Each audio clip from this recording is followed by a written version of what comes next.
a significant factor of Charles Darwin's theory of evolution is that we have a whole concept of, and at the time that he developed this theory, is that we believed that God just put all the animals here, when in reality these things take time. Evolution takes time. He specifically said that random hereditary traits take time. They don't just happen overnight. I think this is important to keep in mind when you're talking about the history of life on Earth. Obviously, incredibly important, because this stuff does not just happen overnight. It's part of the whole essence of life. It takes time and patience, and I think it's a great philosophy just to have in life. But our Earth, as I said before, is about 4.54 billion years old. You saw life really start to begin around the time that the oceans were formed. We know how much this planet is based on water, and those oceans began to form around 4.4 billion years ago. And along with this, you saw the rise of unicellular organisms. These unicellular organisms, obviously very simplistic in what they were, not the immense beings that we are, any of the other animals that we see on a daily basis.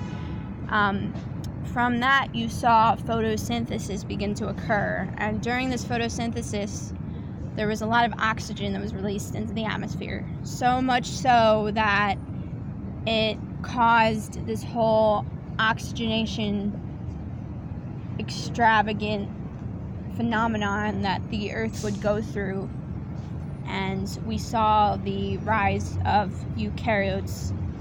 And these eukaryotes were existing at that time, but they had existed before this whole establishment of lots of oxygen in the atmosphere.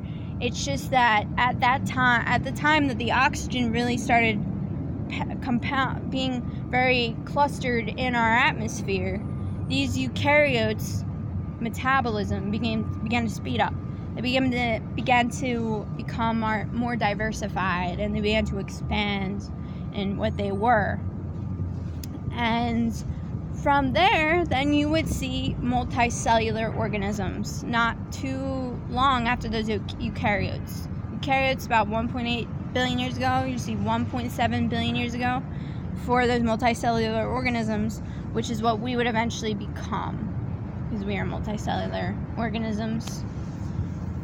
It is very important to remember that in the grand scheme of all of this, and taking into account the multicellular organisms, that it's not a weird thing, but they were the first to sexually reproduce, especially the asexual beings that were there before them, is that we today, after all of this evolution and all of these life forms that have existed, and many of whom have become extinct, out of the trillion that exist on this planet today, only 1.8 million are we able to identify, and we only consist of about 1%, Homo sapiens included, us. We, Homo sapiens, and the other species of animals, the trillion that exist today with us, only we only are of about 1% of all life that has existed. And that really puts things in perspective, humility in perspective of the things that we see, and I'll get more into this as well. But it is important to remember that, and to remember just how we decide with our human intellect, our consciousness, that our life is worth it. We are not the center of everything. And with the progression of knowledge, we can figure out that we aren't the center of everything. And in my eyes, that actually makes me and allows me to feel better about my worth, because I know that I decide how much I am worth, that there's nothing else dictating who I am worth or what I am worth except for myself, because I'm part of such a massive scheme of life, such a massive compound of life, scheme of life, massive compound of life, or construct of life, if you'd like to say it that way. And I will get more into this in other sections.